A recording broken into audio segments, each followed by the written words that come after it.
Salam dostlar, hər vaxtınız xeyir.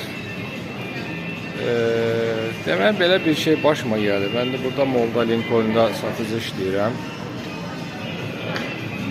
Dediyim kimi əvvəlki bu videolarımda da qeyd etmişəm. Bunların yeniyetmələri biraz çox sərbəstdirlər. Yəni bizim yeniyetmələr kimi deyirlər. Bizim yeniyetmələr bunlara baxanda hardasa şükürlüdürlər.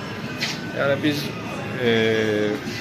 Qafqaz milləti olaraq, Azərbaycanlı olaraq bizim ailə dəyərlərimiz fərqlidir, böyüyə münasibət tamam fərqlidir. Burada isə biz bildiyimiz bizim yeniyetmələrdən tam fərqli bir yeniyetmələr var.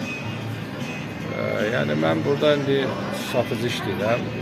Günləri belə bir hadisə başımıza gəlir. Bizim bir malın yeniyetmə uğurlayıb. Və o yeniyetməni mən buranın molun mühafizə xidmətinə xəbər verdim. Və o da dedi ki, bəs həmin adamı tapmışam, əlamətlərini dedim. Və ondan da əlavə başqa bir satıcı görmüşdü onu, həmin o malı uğurlayarkən. Əlamətlərini dedi və həmin mühafizə xidmətinin işçisi tapdı onu və mənə dedi ki, orada oturub. Biz də bir yerdə getdik həmin o yeniyetmə xanımın yanına, həmin də olar bir 15-16 yaşı olar. Və onu deyirik ki, bəs belə-belə də sən oğurlamısan bunu. Mən də bilirəm ki, o mal oradaydı, indi yoxdur. Nəysə, bu yeniyetmə oturub rahat, əlində telefon, bununla mühafizə xidmətinin işçisi və mən söhbət edirəm.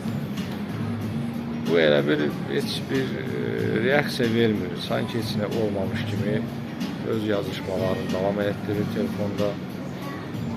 Bunlar da bir neçə nəfər yeniyetmədir, oğlanlı qızdır. Məsələn, deyirik ki, oğlanısan, o da deyir ki, yox, oğlamır. Oğlamısan, qaytar da, yəni bu mal bizimdir.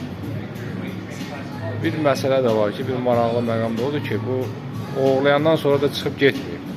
Çox rahat şəkildə molda oturub. Elə bir ki, bunun öz malıdır, ayağına da geyinmiş olmadı. Bu krasovkadır, qış krasovkası kimi bir şeydir, tükülür.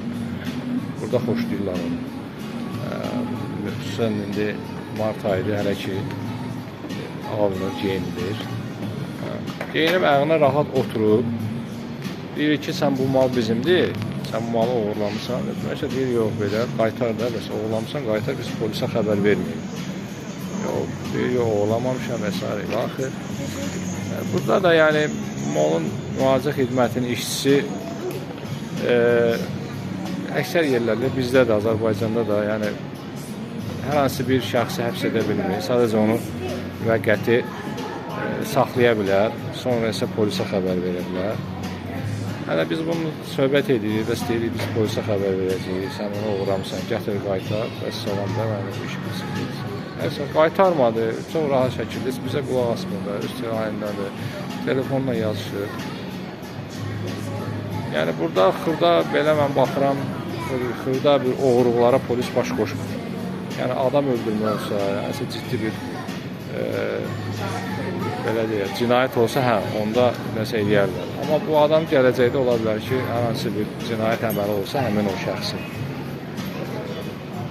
Ola bilər ki, bəli, indiki elədiyi, oğurladığı sneakers, krasovka onun üstünə gələ bilər. Yəni, belə danışdıq, mən bunların dalına düşdüm. Dedim, abası ki, oğurlamısan, gətir qaytar. Heç nə olmamış kimi çıxdı getdi. Yəni, belədir. Amerikada belə şeylər də var. Bizim, yəni, ümumiyyətlə, buranın yeniyetmələr, yəni dediyim kimi, çox belə vəhşi fasondur, yəni, biraz kobud çıxsa da, yəni, bizdə subordinasiya qaydalarını gözləmirlər. Əksəriyyəti deməzdim, yəni bir 50-nin 50-yə belədir.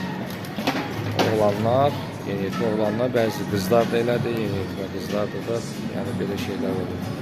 Yəni bunu isə oğlan da şey eləməyib, oğurlamayıb, qız yeniyetmə oğurlayıb.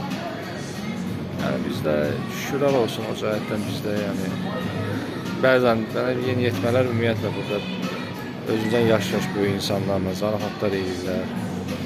Yəni, haradasa atası, dayısı, əmsi yerində olan insanlar yersiz zarafatlar edirlər. Yəni bunlar burada belə görüblər, belə tərbiyə görüblər. Bunlara bu cür tərbiyə verilir. Amerikada təbii ki, biz bəlkə də müəyyən müddətdən sonra öyrəşə bilərik.